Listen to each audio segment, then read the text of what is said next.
Greetings to everyone. It is my pleasure to host Vulncon 2021 on behalf of Noob Army. For those who are here for the first time, let me introduce myself to you. Hola amigos, I am Abhinandan Khurana, head of community of Noob Army. Up next is the token of appreciation for my team and all the volunteers, authors, speakers who are giving us their valuable time and making this event possible. Moving on, special thanks to our sponsors who are Offensive Security, Hack the Box, Buckrout, HackerOne, Cyber Explore, DigitalOcean, and yes, we hack for being our sponsors and supporting us.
It's tough being a security professional. Every day, you're fighting a surge in cyber attacks across a dynamic, fast-growing attack surface. But the legacy processes you rely on to manage and audit security haven't changed for decades.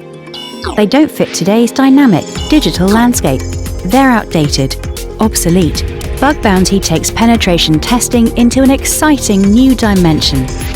You invite ethical hackers, or hunters as we call them, to surface vulnerabilities according to strictly defined rules. And if they find a bug, they receive a reward. It's that simple. Organizations of all sizes and industries are rapidly adopting Bug Bounty.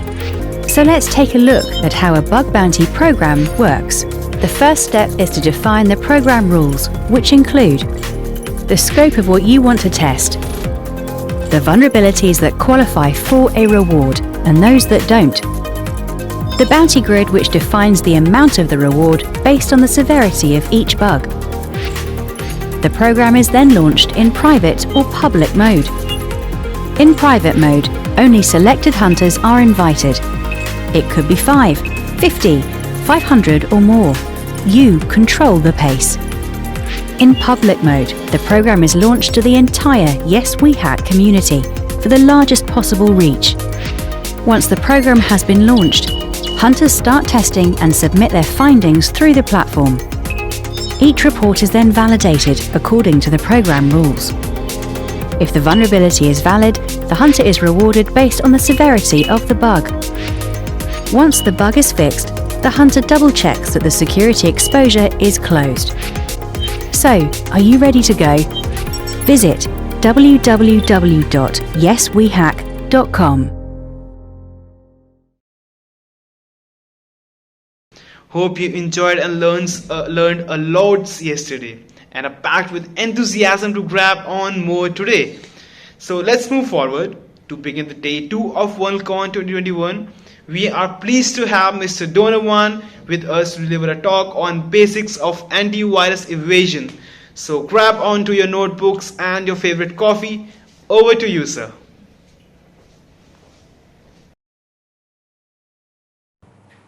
Hi everyone and welcome to the Introduction to Antivirus Evasion. My name is Donovan, and before I begin, I would like to thank the organizers of Vulncon 2021 for giving me this opportunity to speak on this topic. Before we begin today's talk, perhaps I would begin by first giving a historical context on antiviruses before dwelling into several basic pieces of tradecraft that are fairly well known today. Rest assured that being an introductory talk, I will go through these in a digestible way, especially for those that are new to this topic.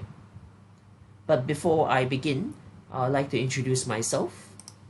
Who am I? To be fair, I've traveled quite a number of different places, having worked in different capacities doing a variety of cybersecurity work. I pen test, I do risk assessments, and I have traversed across different kinds of organizations. First beginning in government before moving to a boutique security consultancy, and today I'm in an MNC. Funny enough, I did not graduate with an InfoSec degree or the traditional disciplines that you associate with InfoSec professionals, but rather a physics degree. Perhaps here I'd like to thank Offensive Security for helping me transition into the world of penetration testing through, of course, the OSCP, and thereafter picking up other certifications along the way. Besides my daily work, I also write some deliberately vulnerable machines, and you can see these creations as part of the Digital World Local series in VulnHub. Besides my cybersecurity adventures, I do other things as well. Of course, in my free time, I do like to share my views about the world together with a friend of mine, and we podcast and we live stream on a platform called Very Clear Cut.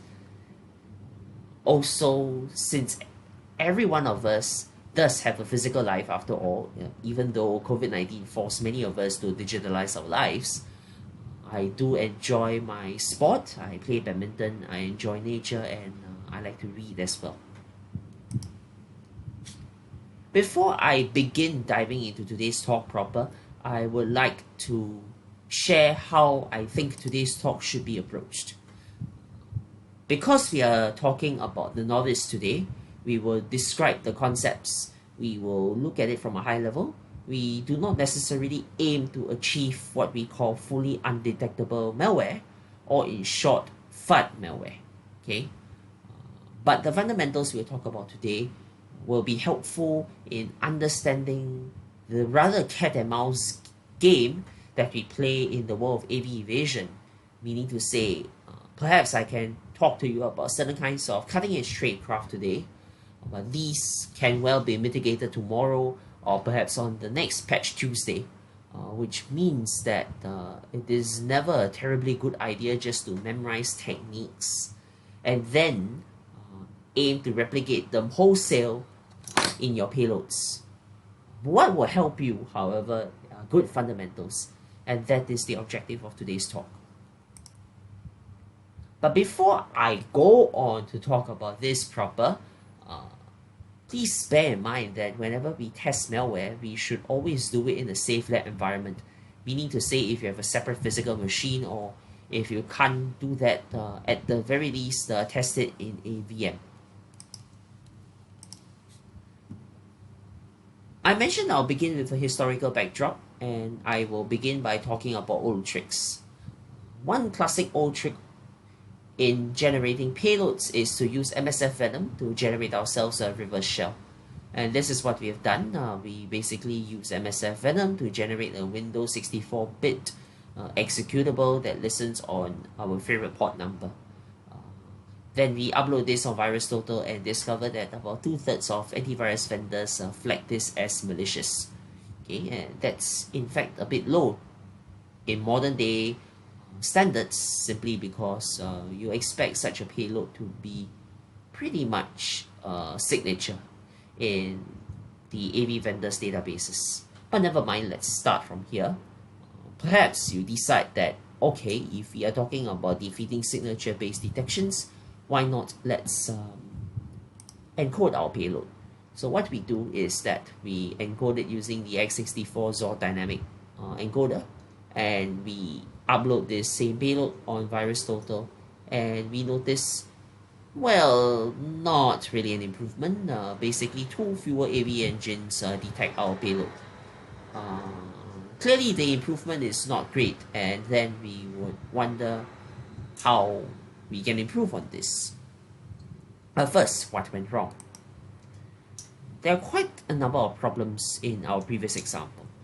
First of all, we really shouldn't be testing our payloads on VirusTotal, and I'll explain that in a bit. Because of the fact that these are generated fully via Metasploit, we have too many suspicious signatures that are associated with our malware. And as you can tell, since we output all of these as executables, we really don't pay much attention to concealing the Metasploit payload. And last of all, the fact that we generated an executable file means that this file is on disk. And basically, we are inviting a malware analyst to take our executable file, perform some RE work on it. Clearly, that's not what we want. Maybe I'll just explain why VirusTotal isn't such a good idea. And the issue with VirusTotal is that they retain the malware samples on their servers, and in fact, they tell you that explicitly, that basically, if you upload this on VirusTotal, you will share your sample submission with the security community. Of course, if you can search your AV payloads, your adversaries can as well. And basically, all they need to do is to check, the various MP5 hashes, and they know what you have done, right? And simply because of that, if you're an attacker, you alert your defenders that there's a new piece of malware being written. And if you're a defender, then you have just alerted your adversary that a malware payload has indeed reached you in some form. The idea is that you don't really want to be telling the whole world about your offensive and defensive operations. But there are better options. One example is to use what we call anti-scan me, right? And then we tried the same payload there, and we see that indeed it works, but the difference is that anti-scan me doesn't distribute these results to the wider public, okay? But of course, the best environment you can give yourself is a local environment, whereby we upload the AV sample into perhaps our own VM with our own AV engine. First of all, you make use of the AV engine that is likely to be what the victim has installed, right? As opposed to an engine that is uploaded to Anti-Scan Me, VirusTotal, any of these online checkers. Okay. But the idea is that better options exist, and we really shouldn't be using VirusTotal for such operations.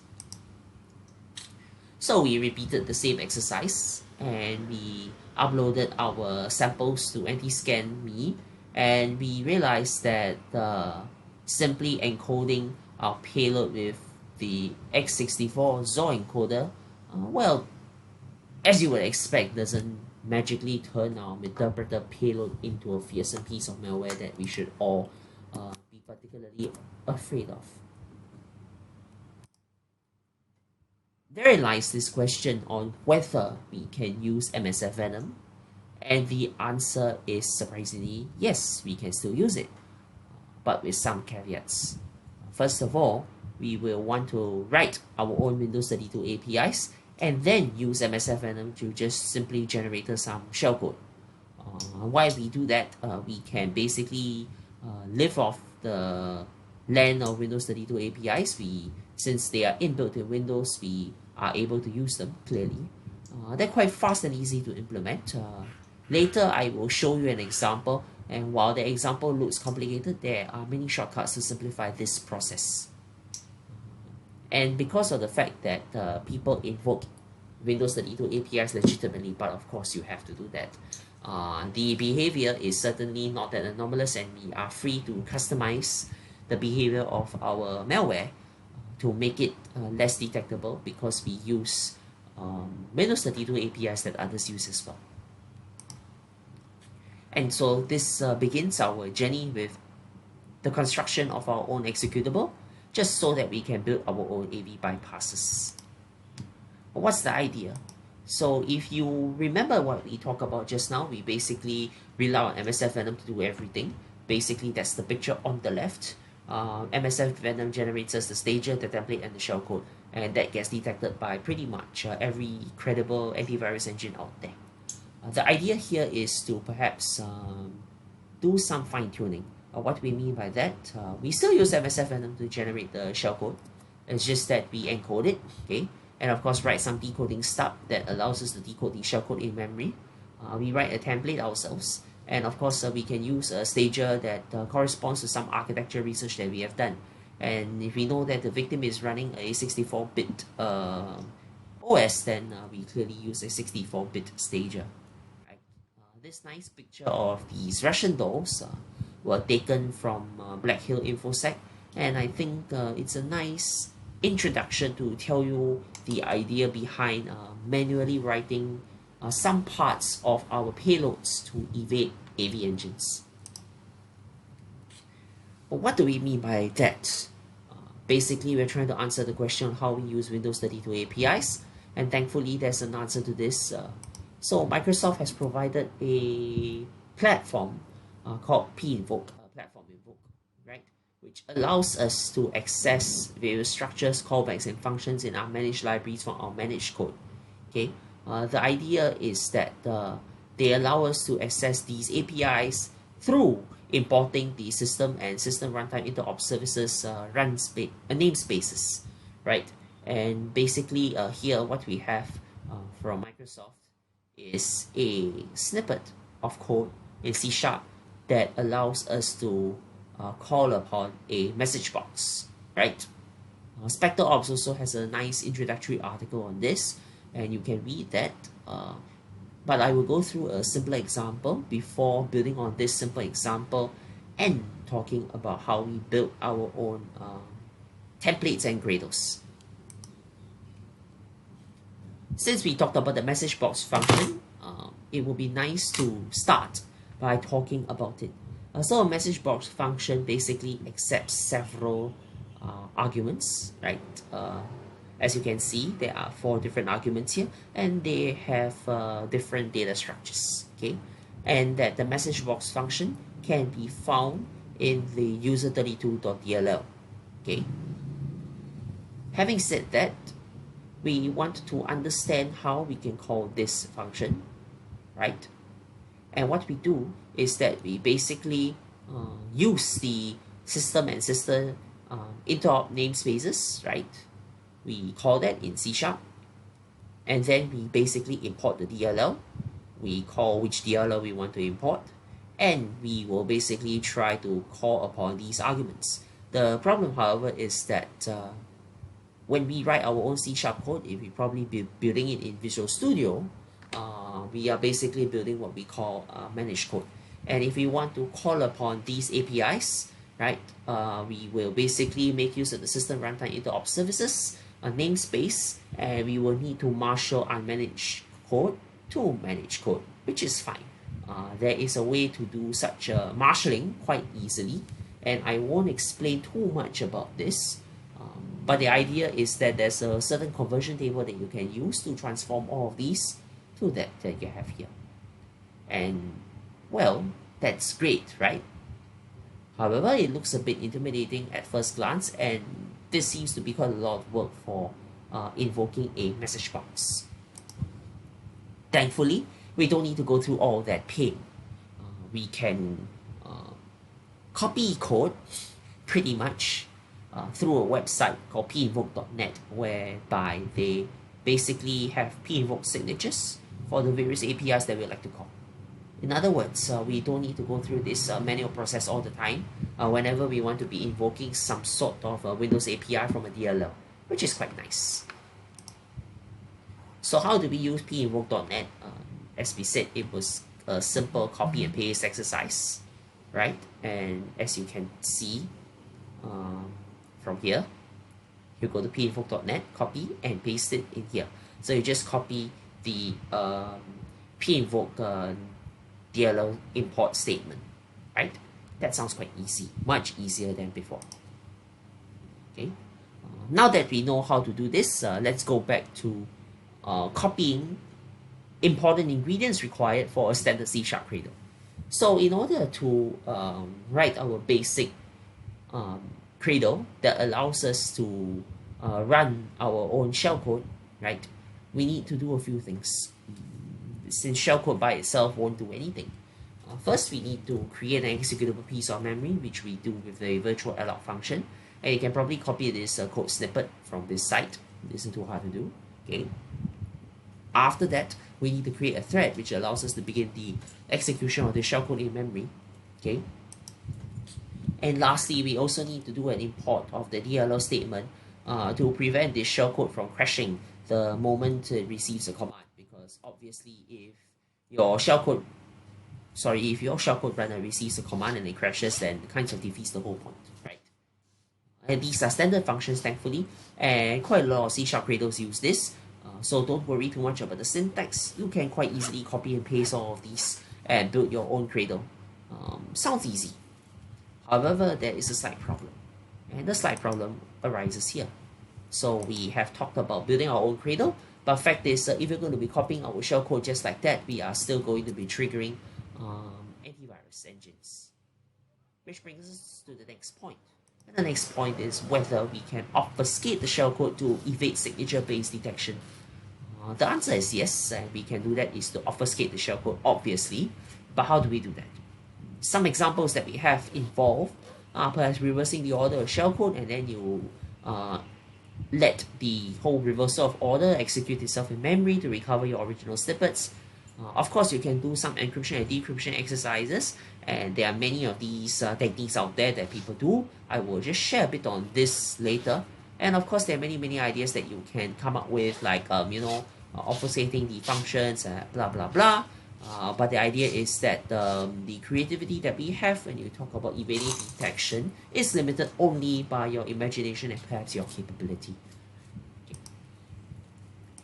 But let's talk about some basic encoding ideas, and from here what we have done is to seek some inspiration from other pen testers. In this case, we went to Shivan Kuten's site, okay, his GitHub, and we decided to look at his source shellcode encoder, which is really quite simple. What it does, okay, is that, well, if you look at the code snippet here, I'll just explain it a bit, right? We have some shellcode, and then for each byte that we have, we will encode it, and we supply a XOR key. And then, we have this encoder, and then you output the encoded shellcode. Okay, and when you want to, decode it, say you have some shellcode Cradle, C# Cradle, for example, and then you want to decode that, you basically add this decoding stub into that code Cradle, right? And basically, it will decode in memory and all's well and good, right? So this isn't too hard to do, and the awesome thing about XOR is that you use the same key for both the encoding and the decoding process, okay, which makes it very easy to implement. Another easy cipher to implement is a Caesar cipher, and in the good old days, we all know what the Caesar cipher really does. It's just the shift, okay, of bytes forward or backward, right? And in this case, this is from my own little code snippets. What I did here was to shift every byte of the shellcode that I have forwards by 4, okay? And then after that, what we do is that once we obtain this encoded payload, we will paste it in the shellcode runner, and here what we have is the decoding stub. You might laugh at the incredible simplicity of this, and in fact this is really simple. But you see that we have managed to improve our detection rate from 14 to 9, which is quite significant, really. In fact, some might say this kind of sorcery is simple yet effective, which is why you still see Caesar cipher encoded shellcode in malware samples even up to today as one of the many obfuscation techniques that are being used. So we talked a bit about obfuscation, and all well and good, we can obfuscate all our shellcode all that we want. And frankly speaking, the sky is the limit when we talk about obfuscation, save for memory space, of course. However, the problem is that while we can obfuscate the shellcode, we can't really obfuscate its behavior, right? If you're going to be picking a lock, you will be picking a lock somehow. So we need to make our footsteps as silent as possible. We don't want to be alerting our guards, right, to realizing that we are running some fairly dangerous code. So now we need to think about behavioral detection, and we want to disguise our behavior. To begin, we need to first understand how antivirus engines work. And AV engines are not exactly magical, and I'll explain. When a user invokes a behavioral engine, what they're really doing is that, when you say, for example, you scan something with, say, your favorite AV, and they say they invoke their heuristics, what they're doing is that they're running the file to be scanned in a sandbox or an emulator environment, which is some sort of a copy, right, of the operating system. Well, of course, because we want to understand its behavior, so we want to simulate it. The only problem is that if we try to copy the entire thing, then it's going to be too slow, too clumsy, and basically users won't buy the antivirus software. The AV vendor will be out of business, right? So what you have in a sandbox or an emulator is never going to be a full replica of our physical OS, right? So what we're going to do is to map some of these differences that you have in a sandbox and an emulator. We need to say where we have some Windows API in the physical box, which is not emulated. We can make use of that behavioral difference to check that we are in a sandbox environment. And if we are, then, well, you just find some way to con the antivirus engine into assuming that we are clean, like, for example, not running the malicious payload. Okay, how easy is that? Quite easy. 7 years ago, this was from WikiLeaks. What some security researchers found was that the Windows System API is so huge, and that the AV malicious system, as we discussed just now, simply doesn't cover everything. There are many different kinds of APIs like these that are not covered, but in 2014, this researcher talked about what they call virtual airlock EX-NUMA, which is an API that does not exist in the emulator. But the idea is that you write some conditional that if you are in a physical environment, the API will run and you are expected to have something returned to you. And if you are not in a physical environment, you run in an emulator, emulator says there's no such API, right? If there's no such API, what do you do? Maybe say, for example, you just jump straight to saying that your payload is done, there's nothing else needed to be done, and if the malicious payload doesn't trigger, then you have essentially bypassed that detection. Okay, but this is in 2014, and up to today we still see some malware samples using such tricks. Another trick that we have, right, is sleep. And the idea is that we allow the shellcode to take some time to sleep, and in the physical environment it'll do that. But in an AV, what it does is a bit different. Consumers like you and I love speed, and if something is too slow, we basically won't use the product. So what happens is that the AV emulators also do the same thing. So if there's some sleep instruction, it will just skip it. But that means there's a difference in the behavior between the physical OS or virtualized OS and the emulator engine, which means we can exploit this difference in behavior to bypass the AV engine. Same idea, write a conditional, and if you realize that the timing that you have seems odd, i.e. the code didn't sleep at all, then you just simply terminate the execution. Not difficult to think about. So now we have talked a bit about C# execution, C# shellcode runners, and some of the basic techniques that we have at defeating both signature and heuristics detection. We'll now talk about a different language altogether. So instead of abusing C#, we'll abuse another one of the relatives that we can use Windows called PowerShell. And I realize I haven't explained this, but the reason why we chose these languages is because they work very nicely with the .NET framework in Windows, okay, which basically helps us immensely when we write our malware that targets the Windows operating system. Okay. So first question you might ask is, how difficult is this task, right? And well, this task is as difficult as simply drinking a cup of water and, well, porting over the shellcode entirely from C#. Quite easy. Only problem is that we try to do that, we didn't think about any obfuscation. Windows Defender tells us to try harder. But we can do some improvements. The first improvement is that unlike writing in C#, we can write scripts in PowerShell, and we are able to load these scripts via a technique called reflection. Okay, and if we can load such scripts in memory as opposed to leaving the file behind, we will have solved the issue that we keep on leaving executable files on disk. Right? In other words, we are able to write some PowerShell, right, that calls upon PowerShell script from somewhere else, call it, load it in memory within the physical machine, right? And there is no actual file written to disk. That's the high-level concept.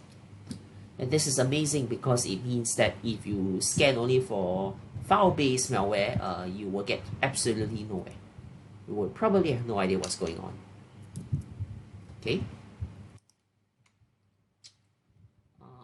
And we mentioned that we are talking about loading scripts from another source. One easy way to do it in PowerShell is simply by writing a line like this, IEX, new object net.web client, you download something, and doesn't matter, run.txt is still going to be running as a PowerShell script anyway, so even if we suggest it's a text file, doesn't matter.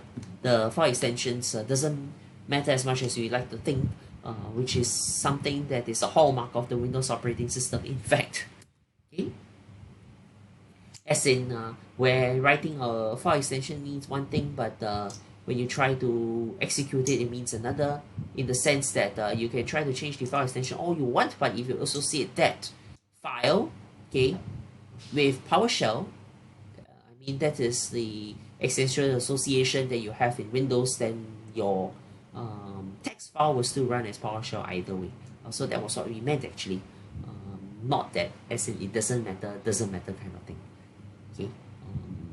Now, we talk a bit about reflection. So if you want to avoid writing to disk, we make use of a technique called reflection. We won't dwell too much time on this, but I'll just let you know that it's not too hard to write. This is the same PowerShell shellcode runner that we have now with reflection implemented.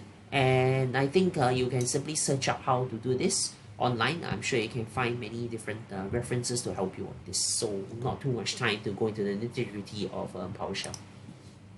And of course, because the reflection technique, PowerShell malware, has become really popular, especially since you can PowerShell anywhere and everywhere.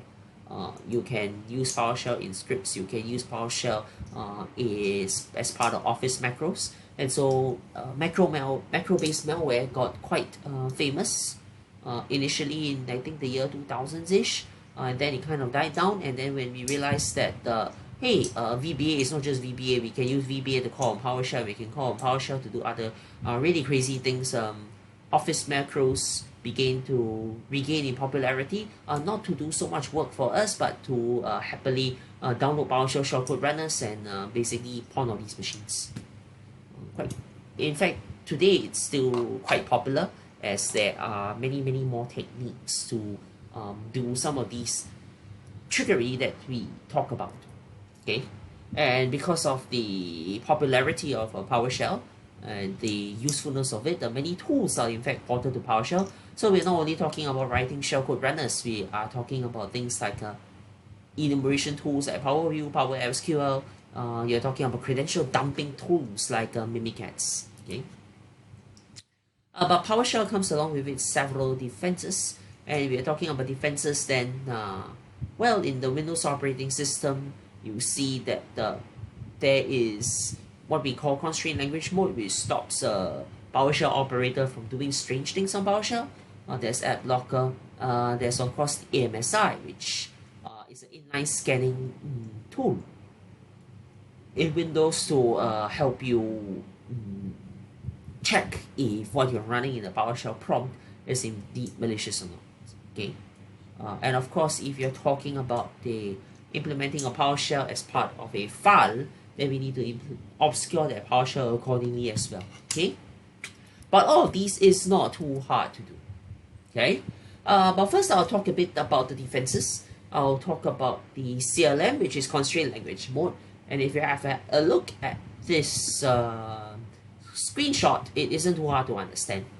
First, we check what language mode we are in. We're in full language mode, then we say hi to ourselves. And then we confine ourselves to constrained language mode, and we can set that. And then when we try to say hi to ourselves again, basically only call types are allowed. We are not allowed to do this. Okay. And clearly, by design, you're not allowed to be able to revert this change and go back to full language mode, right?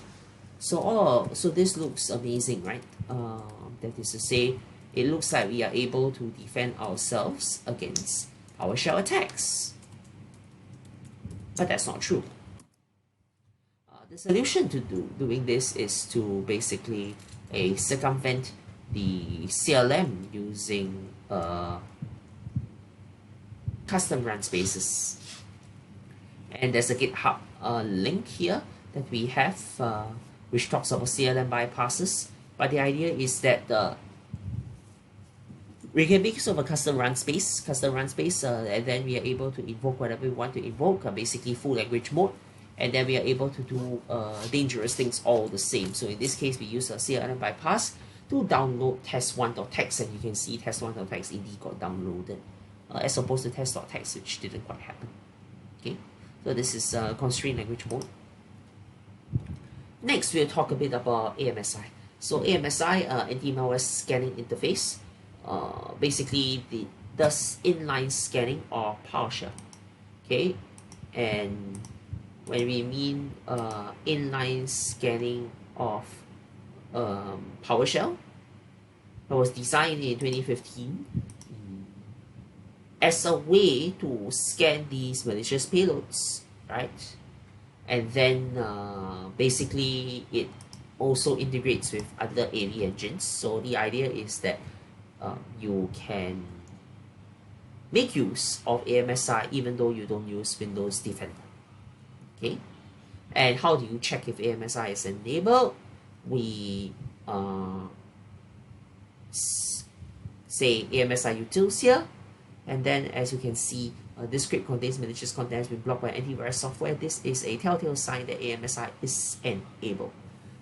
If it's disabled, then you expect that you actually try to interpret this, and when it runs, you realize that you get nothing out of this, nothing useful out of this command that you run. Okay, and this is just to explain what AMSI does. Unfortunately, after this was being implemented, the very next year it was being bypassed by Matt Graeber with a one-liner. In fact, this one-liner is so short it feeds into a tweet. And I guess what happened is that people realized how AMSI could be quite easily bypassed, and everyone started to do all sorts of their own tricks. And AMSI bypasses today are so ubiquitous that you can do them yourself. What do we mean by that? Here, you see that you can just bypass this, right, using simply the concatenation characters, right? And what we do is we break the signature, and then as we break the signature, you see that, hey, you can run AMSI utils anyway, or in this case, you see that you can print the string on screen using this method. Okay, basically this is just trying to tell you that AMSI bypasses are pretty much trivial, and in fact it's so trivial that you even have a website today called amsi.fail that allows you to generate these payloads, right, that you can just copy and paste into your PowerShell shellcode runners. Okay, and if one fails, you just keep generating until something that succeeds, and it doesn't take too long as of the time of this talk. Okay. But of course, we are talking about the same issues as per in our C# shellcode runner. That is to say, we need to obfuscate our PowerShell as well, right? Thankfully, there are more fun obfuscation tricks in PowerShell besides just encoding decoding, and in true living off the land spirit, I will show you some very simple examples. Okay, very simple. You'll be quite surprised at this. But before talking about examples per se, I'd just like to share with everyone what example we're going to be using. Recently, I think not so recent actually, about 6 to 7 months ago, oh no, actually 4 months ago, Lemon Duck was a malware strain that came around, and basically what it does is to run malicious payloads, of course, under the guise of some COVID-19 advisory, right? And basically it's PowerShell based malware, and what it does is fairly destructive, but I won't share too much about the actual content. You can go and search Lemon Duck for yourself. And one of these variants was actually studied by a security, might I say, celebrity called John Hammond. It's quite famous. And basically what this Lemon Duck malware does, it does crypto mining work, right? And as part of its code, it also deactivates other crypto miners. So, you know, basically making your computer participate in some massive crypto mining project. Okay, clearly we don't want to be wasting electricity, so this is quite undesirable. Okay, but we'll spend a bit of time to talk about a few of the techniques that were in this piece of malware strain that John Hammond studied, right? And while I'm not going to show you the malware code just per se, because it's just so heavily obfuscated that you probably I can't really fit it into the slides, right? But the idea here is that if you remembered quite a few slides ago, when we talk about playing with concatenation, like this, right? Okay, we see that we can compose our own strings, right? And we clearly need strings to do certain things, right? So the idea here is that you basically make use of such concatenation to build suspicious strings, okay? But the cute thing about this is that we make use of environment variables. So the idea is that if you're calling environment variables, these are fairly normal. We check environment variables all the time, right? To see which environment we are in, what's the default folder, etc. You know, and then through this, what the malware writers do is to use these environment variables to, for example, write parts of a download cradle, right? In this case, REX, okay? And by writing these kind of things, as you can see, we basically cause some rather serious havoc, because basically this makes a mockery of any signature-based detection, okay? Of course, the actual bits of obfuscation that was done on Lemon Duck was more extensive than just this one thing. This was just one of the few layers of obfuscation. They also use other techniques like reversal of the characters in the malware, such that basically you break signature detection once again, renaming of function variables, blah blah blah. So the idea is that you make it look indecipherable to a human and indecipherable to an AV engine, okay? But fact is, today what we have done is just a really brief overview of some of these crypto mining malware, right? And a few of the many obfuscation techniques that will be used in that, okay? And if you want more information, you can go and search John Hammond's YouTube video, okay? Whereby I think it's named the Unpeeling Lemon Duck Malware, and then you basically can view the YouTube link from there, okay? And as you can tell, all these is just way too much to learn. It's so much, right? So how do we learn all of these in such a short period of time? And here is where I would like to talk a bit about causes. We are not doing cause advertising, but we are certainly going to show brief overview of the cause landscape that exists, right, in our security training ecosystem today. A word on courses. As you can see, right, there are many infrastructure, pen testing, and AD courses today that incorporate some form of AV evasion, but of course, because if you're trying to laterally move in the AD environment, you have to deal with antiviruses. Right? There are a few courses that I'd like to talk about in particular. First is the Raster Mouse CRTO. I can't remember, it's the certified, I think should be Red Team Operations or Operator, I can't remember, but the idea is that he'll teach you how to use the C2 framework. I think he uses Covenant to teach you how to do some of these activities, right, that we are talking about to get around defenses in the Windows environment. Okay. Of course, if you want a bit of a theoretical approach, a more theoretical course, a more research-oriented course, something a bit similar to what we have talked about today, you can go for Obfuscate Security's Pen 300. And just for measure, just for fairness sake, I also would like to also mention a bit about Elan Security ECPTX, which also covers some of these topics. And clearly these courses will cover way more than what we can talk about in this less than 1 hour talk today, simply because there is so much more in the world of AV evasion than simply just writing C# and PowerShell shellcode runners. You can write malware in other scripting languages as well, JScript. You have .NET to JScript that allows you to transform any sort of C# code to its JScript equivalent and make use of the Windows script host executable to run JScript. So of course you need to think about that as well.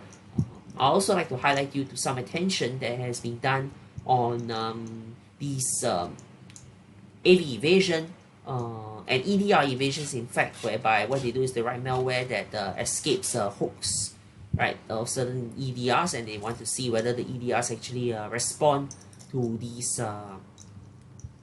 malware that's been written. Okay, and the answers to this has been somewhat scary because I think a certain Greek university did this. I can't remember the title of the paper now, but the idea is that they wrote some malware, they tested it against some various EDRs, okay, and the results were somewhat shocking, not to say the least, okay, in the sense that they managed to bypass majority of the EDRs in the market. Okay, so if you're looking at this from a defense from that perspective, hopefully I have managed to scare you enough that you really cannot rely on the EDR just as your sole protective mechanism.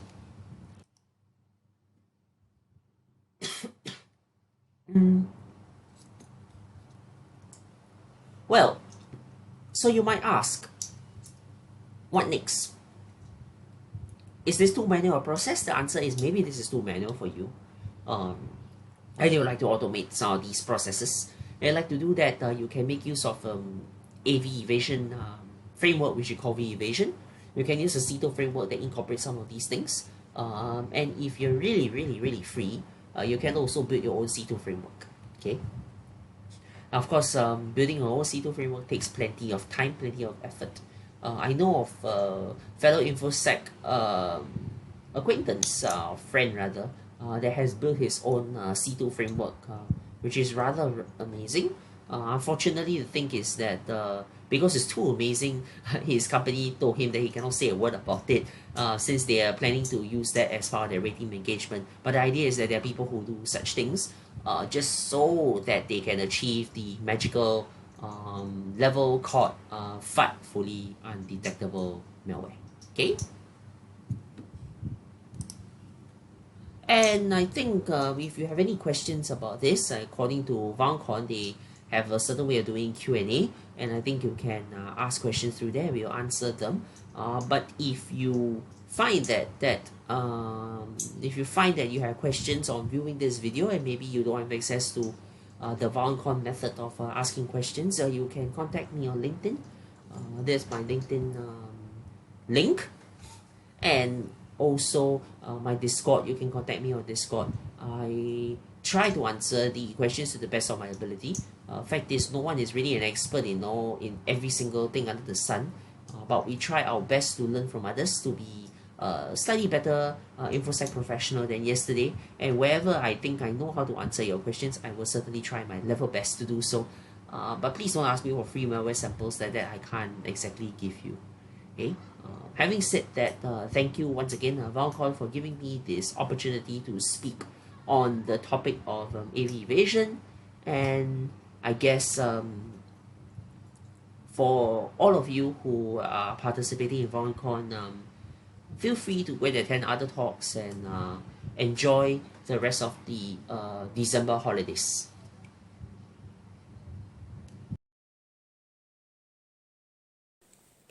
Thank you so much, sir. It was an incredible talk.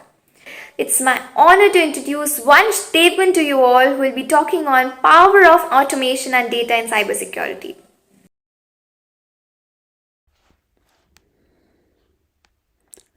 Hello everyone, this is Vansh Devgan, and today I'm going to give a talk on my topic power of automation and data in cybersecurity. And before I begin, I would like to thank Vulncon team to invite me over here and give me a talk to let me present my skills over this talk in this event. And I would also like to say that do not mark my words. Whatever I say, I'm not an expert on this particular topic. It is all my experience and my perception toward this particular topic. Okay, so yeah, let's begin with my introduction first. So yeah, so this is the introduction about me. Quick introduction, like I am currently working as security engineer at Novel Shift, which is a Singapore based company. Yeah, it is a product based company, and I think in 2019, or in I think not in 2019, in 2020 I got awarded with top hacker award by NordVPN on HackerOne, and I am now a senior team member since January 2021, and I joined SRT, I joined SRT, and I am a full stack developer as well. I know about MongoDB, Express, React. I am a non-stack developer actually, and a little bit of PHP as well. And yeah, I am a CTF player, and I also create CTF challenges sometimes. And I also create some YouTube videos about cyber security and development, mostly development nowadays. And I am planning to create more cyber content as well in future. And I have spoke about at various cybersecurity events online and offline as well. And I have created my course, my own particular course of 70 plus hours on bug bounty hunting, or you can say web pen testing, which is available on my website cyberexplore.com. Actually it's edu.cyberexplore.com. Yeah, so let's begin with today's agenda, and that's all about me. And yeah, so this is the agenda for today, but we will not be discussing all the terms over here in a brief manner. The main topic for the today is automation, so I will skip to that particular topic as fast as possible. This is just for the overview of people who are beginner over here. Yeah, that's all. And this is the old PPT, yeah, that's what I'm using right now. Okay, and but this slide hasn't been released, and yeah. So first of all, quick introduction to pen testing. So pen testing, you can see here over as well, like an unauthorized attack, an authorized attack on a computer system, network, or application to identify. Means in simple words, if particular company is giving you a permission to test their assets, and they want you to find their flaws in the web application, they want them to identify security vulnerabilities, or they want their company to go through any security audit or compliance according to the country laws, then you can say they are conducting a penetration test. And why they conduct penetration test? They conduct penetration test to identify the weakness in the system, or to validate compliance, and you can say evaluate effectiveness of defenses. There are many definitions on the internet, and you can choose anyone. In simple terms, the company want to know their flaws, that's why they conduct penetration test. And it is also conducted to know about the flaws in the web application, Android apps, or any asset of the company. It depends, right? So there are type of penetration tests. You can see application, network, physical, IoT. That's all. And there are 6 steps which is written over here. First we gather information about that a particular target. Then we actually do threat modeling, which is a concept of cybersecurity. Then we do vulnerability analysis, again a concept. And then we do exploitation, means attack. And after attack, we try to maintain the access, and then we try reporting the issues, like that. So you can see there are 7 types of penetration test. sorry. Now I have network service penetration test. These are 7 types, and yeah, it's like obvious, like you can read from name what type of test is what. Like from network service penetration test, you can see like it is based on network testing, like about, let you can say about like host based attack pen testing or something like that. Then we have application like websites, then we have client side penetration testing, wireless, social, and all like that. Okay, and this red team and blue team is not the part of this particular list, but it's still there. So yeah, it's not a type of penetration test, by the way. Yeah, so you can see understanding the core steps of pen testing. So like this is not the topic of concern today, so I will skip this particular part. And yeah, so this is a good slide which is easy to explain for now. So you can see like we have red team, purple team, and blue team. So red team is offensive and blue team is defensive. Okay, offensive means the people who try to attack and break into the system, and blue team who tries to protect from these offensive hackers, or you can say these offensive attacks which are occurring on the system. Okay, and purple team is what which do research mostly. Like these team purple team people are like they know both offensive attacks and defensive mechanism to protect from the attack. So what they mostly do is like their goal is to actually do research. They try to create a secure system, they try to break the system. It's like that. It's just generally for research purpose and data collection purpose. Okay, and like purple team is great, and like you should not only be offensive. I would say being in a purple team is a good it's a good, I think it's a good thing to be in a purple team. Like it helps a lot of things. It helps in learning a lot of new ways of how to secure, like yeah. So mostly like purple team people are developer friendly. They know like about how the things are built. Yeah, that's all. And also I also think like the people who are in red team should also know about development, and they know, actually most of the people know, because they're yeah, a person who knows like how the code is built or how the functionality is built knows how to break it, right? So yeah, that's all for these yeah, this particular slide.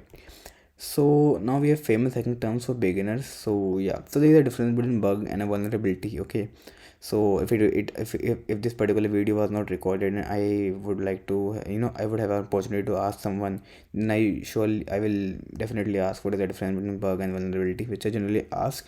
And I haven't read it from any Google or something. This is my own perception. So according to me, like bug is what, like if there is a UI and the you can say there is a login form, and the submit button is not working, or you can say the submit button is very minimized or small and we are not able to click on it, then it is a UI bug. Okay, so bug can be anything, but a vulnerability is a bug which imposes security which exploits any security or confidentiality, or you can say which violates any security law.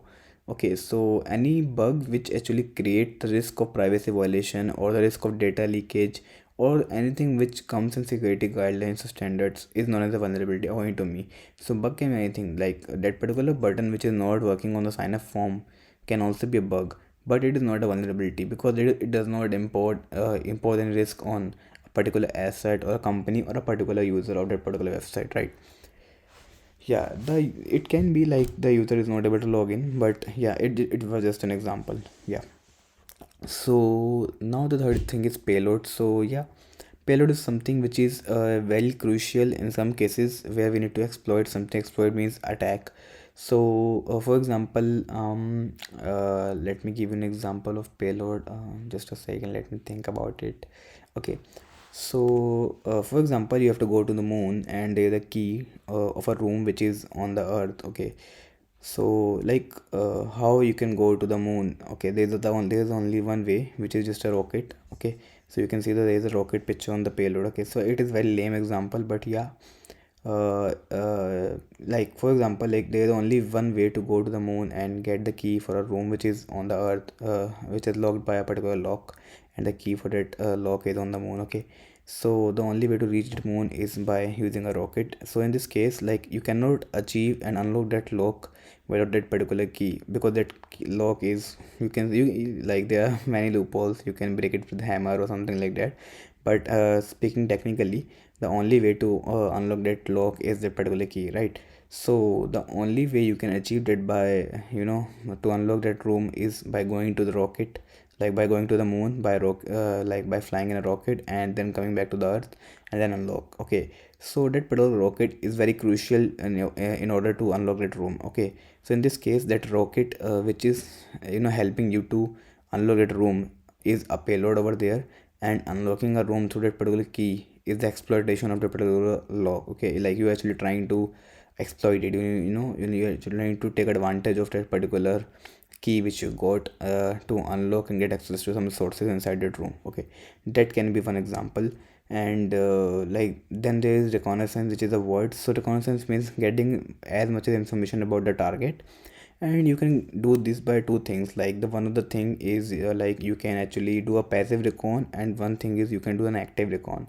So what is passive recon, what is active recon? Okay, so passive means like without touching the target. Like you want to know about my website cyberexplore.com, okay, or you want to know about your college website, let's say lp.in.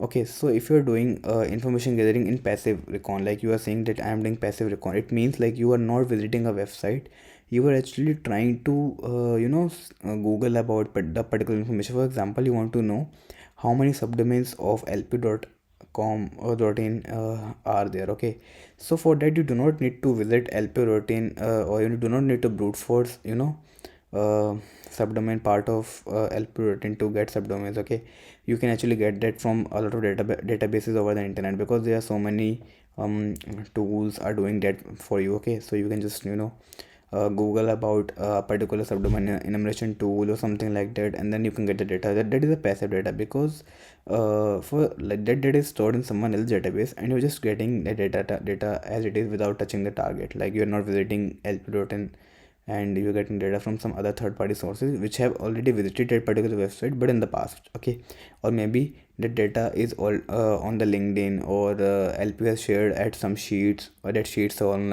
exposed online. These are passive sources. Okay, like getting data without visiting the website.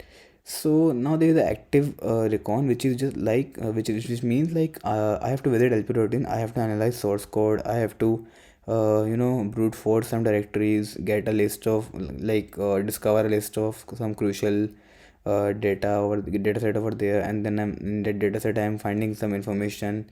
Okay, that can be a part of active recon. And like active recon, and if I talk about subdomain enumeration, yes, there is something known as subdomain brute forcing. Okay, so in that case, like we can say subdomain brute forcing is a part of active recon, and subdomain enumeration is a part of passive recon.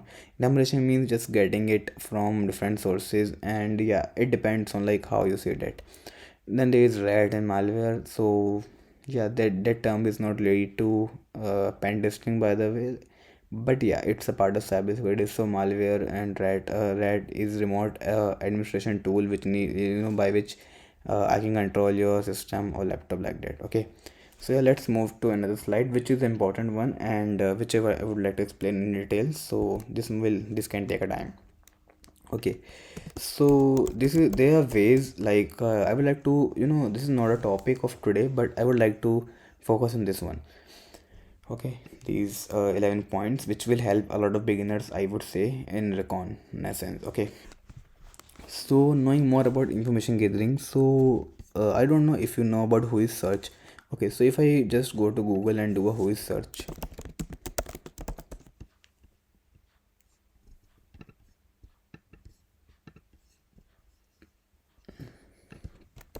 let me do a whois search of paypal.com. So you would say like it is giving me data like name, mark monitor, whois server, whois.markmonitor.com, status, this and this. And like whenever I do whois, I get like what name servers a particular domain is using, like a company is using, and what are the similar domains, and what is the registered data, like the name of the organization who registered this particular domain, address, city. You would say like what is the use of this? Like there is no use of this. Okay, like what I can do by getting a name or organization, like what maximum you can go with this particular data. You would say like I can do a password brute force by collecting these domains, words, and all these things. Yeah, but this is not why whois is so popular in reconnaissance, and many people do not know that, but I'm going to tell you. There is something on a website like Hoxie. Okay, or you can say Hoxie, Voxie, whatever, but accent or like whatever pronunciation is. Okay, so here if I go and type paypal.com and click on search, you can see like we have domain paypal.com and we have 18,963 similar domains. What does it mean? And what does this mean? Registrator, mark monitor, inclusive, and 1 million domains. It means like paypal.com has been registered through mark monitor inclusive, and there are 1 million domains in their database who have registered from the same registrator. But this is not the concern for us. Our concern is something different. If you see restaurant contract, okay, it means like the owner details of these particular domain. So you would see like there's an email which is hostmaster@paypal.com. What does it mean? It means like hostmaster@paypal.com is a email ID which is used by PayPal whenever they register a domain. And if you know the paypal.com the PayPal asset on the hacker one is wide scope. Wide scope means you can hunt on any of the subdomains of PayPal, and there's few programs which also provides wide scope, like any asset of PayPal discovered on the internet and owned by PayPal and having any critical vulnerability or some high submission is accepted under the PayPal bug bounty program. Okay, so if you see like from this perspective, you have 9,021 domains.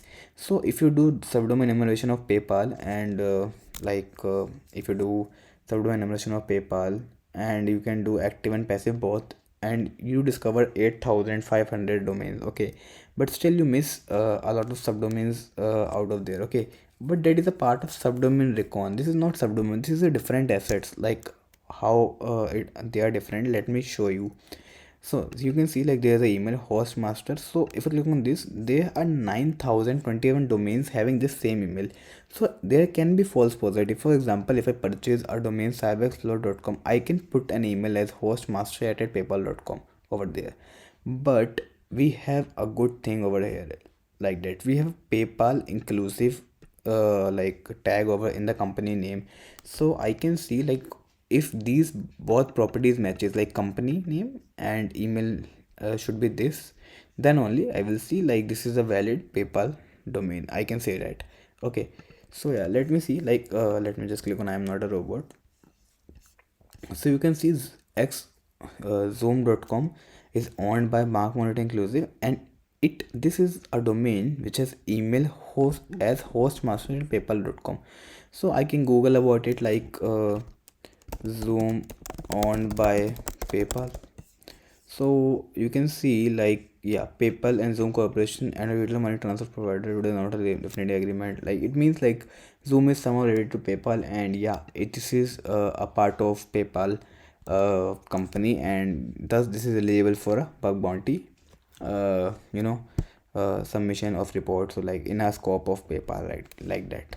So this is one way to discover more and more assets of a particular company through Hoxie. Like this is one of the example. Maybe I hope you got it. If not, I'm really sorry. Yeah. So I am a bit ill since past few days. So now there is historical DNS record. So why this is helpful and why this is being why this is used a lot. Okay. So this is used to know about the original IP of the server. Okay, this is something to know about the IP behind a Cloudflare. So if you do what, like let me say if you do if you try to find rate limits on the websites, and you got limited by the firewall, Cloudflare, any firewall like that, and you want to find the real IP behind a particular firewall.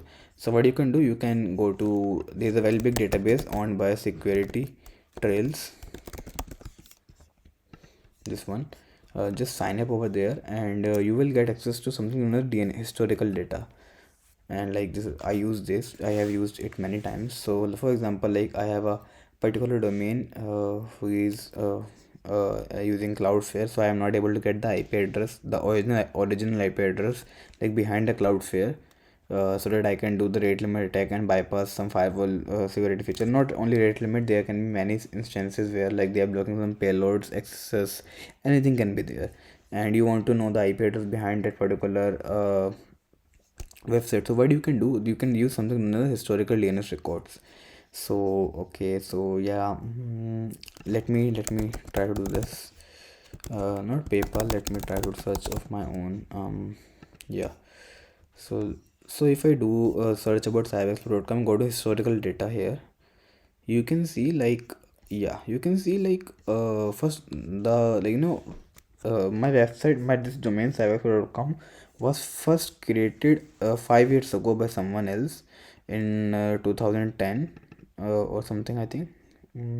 Yeah, something like that period. Yeah, it is created at in 2008, and since 2008 to 2010 it was with a particular person, and the organization name was this, and the IP address used at that time was this. Okay, so if a particular company like PayPal is using Cloudflare or something and it is very old, okay, so for example they were using a particular server of AWS having an IP of this. Let's say this is a AWS and it has an IP of this, and the time period is 10 years over here, and suddenly like you see after a few days like this was AWS, and after a few days like they have added a Cloudflare over there, and they're they have upgraded the security and moved to Cloudflare. So but they haven't changed this particular IP. Like they actually added Cloudflare on the top of this particular IP, so that a particular person who can never know about the IP, this IP address, because they are using Cloudflare. But someone can go over there, because most of the company, what they do not actually change the IP address of the server. They actually add Cloudflare on the existing IP address, which makes like if you do a port scan over this particular IP, you can get IP some ports open, and on that ports the website might be running. Maybe if it is 80 port, you can just simply visit the IP address, and you can see like you can bypass a lot of firewalls through this particular IP address, because it's the origin IP address which you found behind the firewall. But you need to map the domain over there with this IP in your host file maybe, or you have to do some DNS thing on your system. Maybe if you're lucky, it can open directly as well if it is misconfigured from the servers and something. It depends on the website to website, right? So yeah, this is one thing which you can do. So this is the one point of historical DNS record. Then we have collecting emails, which is very helpful, which I will get to the point. Means like you need to use some services like hunter.io and all this. There's website like hunter.io which actually tells you about emails of employees. Let's say like if I do let me do paypal.com, so you can see I have 1348 results. That means like I have emails of 1348 employees of PayPal, including PayPal business email support at Recon as everything, right?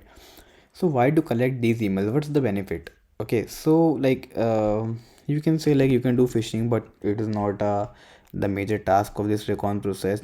So what does modern people do with these emails? Okay, so I will get back to this particular point. It is related to the point number I would say 8. Okay, then we have subdomain enumeration. So like as like if we have many subdomains, then we have a wider maximum chance of getting bugs. Like if it is not a wide scope in sense of like any asset on the internet, it is only wide scope to a particular site like star.site.com. Then subdomain like you need to do passive and active recon, and then you can use various tools on the internet. Let's say chaos, project discovery, subfinder, asset finder, all these things, and then you can combine all subdomains into one file, filter the live ones, and then try to do attack and stuff like that. Okay, so it can come in handy, and it is very important, and it is a major, like it is something which everyone knows in Recon, I think. Okay, and then there is Wayback Machine, so this is helpful in extracting the old JavaScript files, and through all JavaScript files you can find the API keys which have been removed from the current JavaScript files, but they haven't been rotated or changed. Or you can say that you can find some links, subdomains, some dead subdomains which is pointed to any arbitrary position on EC2 or something. Then you can take over that, or you can, Wayback Machine is helpful in cases of the past. Okay, so like there was one website on Bugcrowd, like I knew by using some recon, I knew like that particular actually I discovered in a case study in a later section I will tell you. I discovered a website which was having a lot of misconfiguration instances over the internet. So I knew like this particular company on like a program on Bugcrowd uses this particular third-party service but I'm not able to find their API keys. So what I did, I actually went at back in time at I think 2015 or 16, and I actually found that API key and it is still working. But I don't know like why Buckroad marked it as out of scope, even though like that key was valid.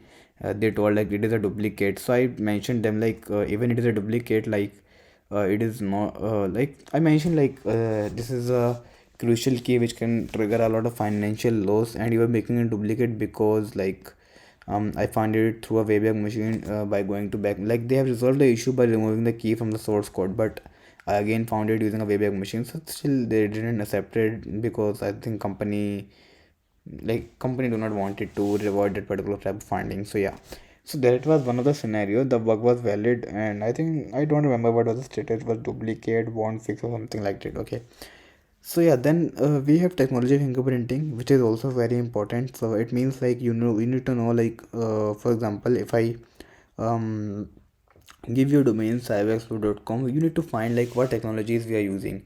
So for example, for that I use a web live. For example, on hunter.io I would like to see like what they're using. So they're using handlebars as JavaScript framework, they're using backbone.js, they're using stimulus, like something like that, a library. They're using these technologies. Okay, so what is the benefit of using these like fingerprinting the websites or subdomains of websites, right?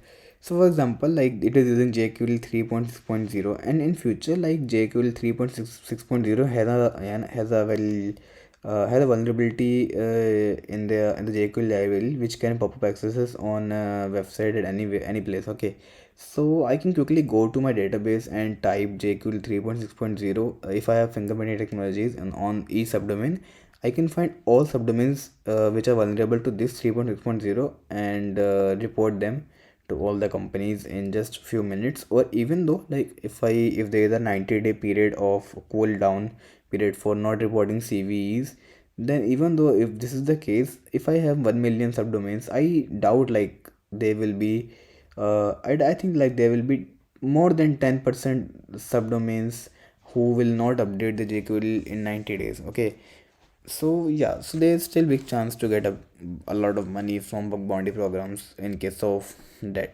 So that is the power of data which I'm talking about. Like you need to maintain data in an organized way. So yeah, so let me go ahead. This is one of the example. I know I'm running quickly because if I do not run quickly the talk will be so long, and I do not want to bore you. So JavaScript to target more attack surface. Again same thing like we discovered things in Wayback. So similarly, like in case of simple terms, we need to go to a particular website, then view page source, then find JavaScript files. Inside JavaScript files we can find more JS file links like which are they are like which are imported sometimes, like there are some subdomains. On those subdomains we can find more JavaScript files, stuff like that. And like to extract endpoints we can use this, and to extract secrets, and to extract some logic at the front end, which use, for example, you have to use CSRF tokens or something like that, and they're using some sort of private key in front end only to create those tokens, something like that in the JavaScript. So we can find stuff like that in JavaScript to target more. But in case like I've written JavaScript to target more attack surface, it means like to find endpoints, to find like more and more subdomains like that only. Okay, also, so yeah, this is a very important one. So data breaches are gold mine. For example, like if you have collected all the emails, 1300 emails of PayPal employees, now you can go to website like have I been pawned. I know you know about this, have I been pawned. Okay, so this website is known as so if I type details over here, like let's say vanshdevan@gmail.com, which is my very old email ID. So you can see I have been pawned in more than 10 data breaches over the few years. Okay, so I do not use this email ID now. So for example, let's say I have 1300 PayPal emails, so I can purchase their API, which is I think very cheap. I think $2 to $3 a month. Okay, so you can actually buy the API key of them, and you can find how many emails of PayPal employees have been breached in this database, because employees are lazy. And like if you find let's say 10 employees having data breaches, so you can actually get their password in plain text from those data breaches over the internet. Because like if you are a hacker, you know about that, right? I know it's illegal to do that particular part, but for a like if you go technically with security reasons, or in a case of bug bounty programs, if you do not do that, a hacker who is unethical, he can actually do that. He will actually do that and hack into the company's mail account. And then like if you have a company corporate account, then what you can do, what are the possibilities of the attack, right? So that's why, like, this is something known as credentials. You can say that it as known as credential stuffing, credentials harvesting, or something like that. Or you can say, like, there are many names of this particular type of attack. So that is why emails are important. Why data, which is a gold mine? Because you can actually, if you can filter a domain, data through domain name, then it is also. So if you can filter the data, through domain name. For example, I want to know how many emails ending with paypal.com got into databases from complete set of data. This can also be done, but for that you need to maintain a huge data set of all the pond accounts. Like, they know these many accounts are pond, so like that.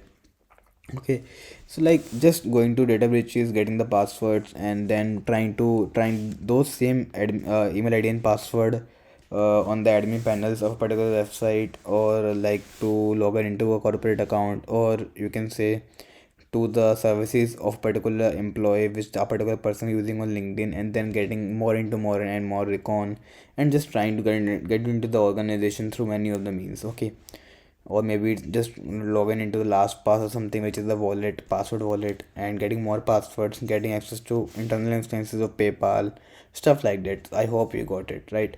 This is how we can use data breaches. Okay, so do you know how to use search engine effectively? It means simply Google Docs. Okay, so how to use Google Docs effectively? So this is not a part of the talk, Recon, and I have already spent 20 minutes over it. So yeah, we'll go ahead. So code was like it is known as GitHub Recon, just trying to find secrets on GitHub. And what about Google Docs is like there is something known as a data preprocessor. For example, you want to know what company is using what thing. So let's say I want to know what PayPal is using. So PayPal data preprocessor. If I do something like that, this is a simple search which I am doing. But like most of the people have sort of let me try to see. So let me see in URL data preprocessor. This is a page which actually lists what sort of data people using. So like what type of data is being processed by the third party companies. Okay, so let's say I go to this particular page. This is not a particular thing. Let me try. I think this is the word data preprocessor, and site is .co.uk. Google has some sort of page, Google data preprocessor. I am not sure the page name, but yeah, you can actually find this page of the website to know like what third parties are using their data. And like if you get to know like these are third parties which are using the data, you can simply find the website. Like for example, Google is using these XYZ companies which process their data. For example, one of the company was monday.com data preprocessor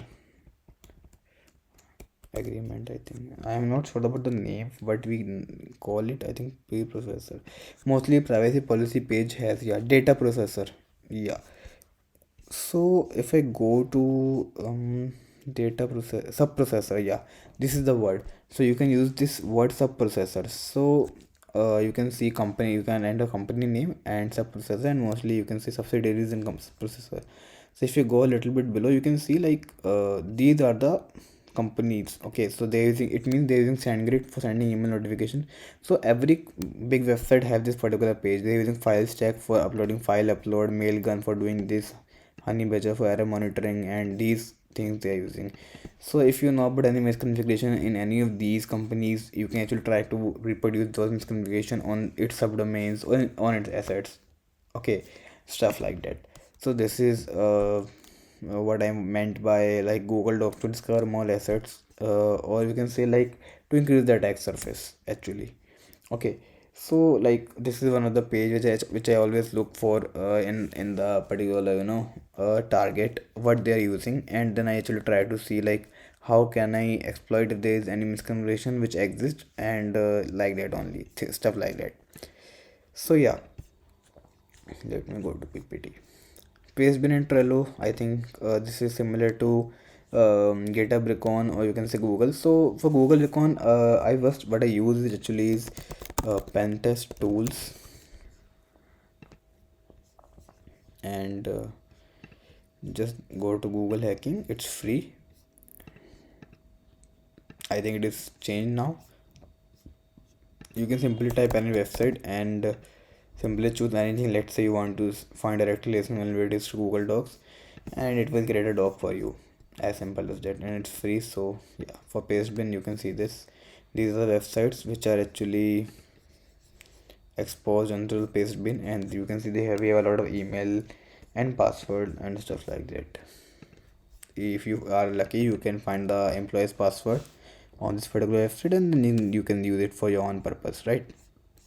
Yeah, no game time, it was a old PPT. Yeah, so role automation cybersecurity, it makes easier to do information gathering. So how? So for example, like let me show you. Okay, so I have created some APIs of my for my own use. So let me say like I have a server running over there. It's my project which I will be you know releasing very soon, maybe in January.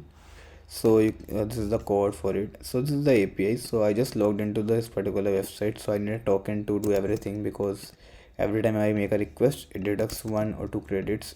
Okay, so for example, I have LP loading in a domain part and click on send button. You can see I get a response from particular server, and it actually only it sends a data of 19.9 KB. If I click on copy, I go to a new page. You can see like this is the data which I received in just few seconds. Okay, so I have created this API in such a way like I can process subdomains of 100 domains in few seconds, like that only. Okay, it will do concurrent operations, stuff like that. That is a part of something which I'm doing nowadays. So you can see this is one of the objects. So this one object contains the IP address of a subdomain, like by resolving it if it is resolvable. Then we have status code. Then like when it was when this particular data set has been added over in this particular database, we are using MongoDB over here. So if I go into MongoDB and I show you in the domains, you can see like I have almost 252 domains, and out of that like I know like for the LP rating I have done a screenshot status. It means like I have taken screenshots. I have also gathered all the wayback URLs of this domain. I have also extracted JavaScript. No, I haven't. It's false. Like that, I have taken tech fingerprint. Like I did a fingerprint on this all the subdomains of the website. haven't run the nmap. This is a big tool, and I'm doing this for my own purpose, like for my own research purposes. So this is a domain LP routine, and if I go and show you like here, I am collecting CNAME of the this particular subdomain, which is server LP routine. So I have discovered all these are things which I am actually taking. So I have actually found how many subdomains. How can I tell you? Just a second. I think I can tell you. I need to go to subdomains and I need to type over here filter. I cannot show you the UI right now because yeah, that is something which I cannot do right now. So we have 28 subdomains of LP routine in 138.3k documents in the complete database. So this is an API which I built. So what automation I'm trying to do? First of all, I am trying to collect the data first. Okay, I'm not talking about mainly about the automation. I'm trying to collect the data first. Okay, so this is subdomain fetching. So this is screenshot fetching. Like if I do a get request there, I can actually get the screenshot. So you can see it already expired. So just a second, I need to grab a new token, and just to show you like what does it mean. So it means like I have taken a screenshot of all what we say 28 subdomains in just few seconds, so that I can just go and I will not go like this. It will be a UI, a complete UI, which will actually show us all the images in just a square type block, you can say. So yeah, just give me a second. let me go copy this and show you any of the image if it works. Postman. So let me just copy this link. Let me just show you. So yeah, you can see like this is LPU live, and if I go over there and you can see the LPU live.lp routines, this is the same page which for this it has taken screenshot. Okay, so like this LPU is a small domain, and like for example if we have a very large subdomains, let's say Netflix have 1300 2300 subdomains, and we want to see and discover assets as fast as possible, then we cannot open each in every page and do analysis. Okay, so for that we need to go through a bunch of screenshots, but for that it is also a long process, right? So yeah, so like I have created something which I cannot show you the front end part, but I can show you like I'm collecting all this data and I will tell you like how it is useful. So if you see from a larger perspective, it is very useful. Like we are storing web server as well. For example, in the future Apache 2.4.18 gets a vulnerability. Okay, so how we can exploit it? Okay, so in my database if you see, I have 138.3k documents, and I want to filter all the domains having web server as Cloudflare. So what I can do, I can simply type here like Cloudflare over here, because I know like all the domains using Cloudflare having this property web server calling Cloudflare. If I press enter, I can find like 18,993 subdomains are in my database which are using Cloudflare. And let's say if they are using something known as Vercel is, I think, I don't know if you know about it. So Vercel is something, so there are 137 subdomains in my database using Vercel. Let's say Nginx, 17,000 are using Nginx. So if there's any custom server which is a new third-party server and people using it, so I can easily identify. Or maybe you can say I can identify via title as well. I want to identify all the admin pages. Okay, so you can see like, okay, so there is no admin pages because it is actually doing, I think, the exact result. So if I do home, so you can see there is only one page in my complete database having the home. So we can actually do it using a regular expression as well, but that's okay, it was just an example. So yeah, you can say like with a huge data set I can actually do more and more research, and analyze more and more data and have better chances of doing bug bounty than others. If you see, if I have more and more data, right? So there are other things as well, like not only this thing. So it is the easy attack surface management thing.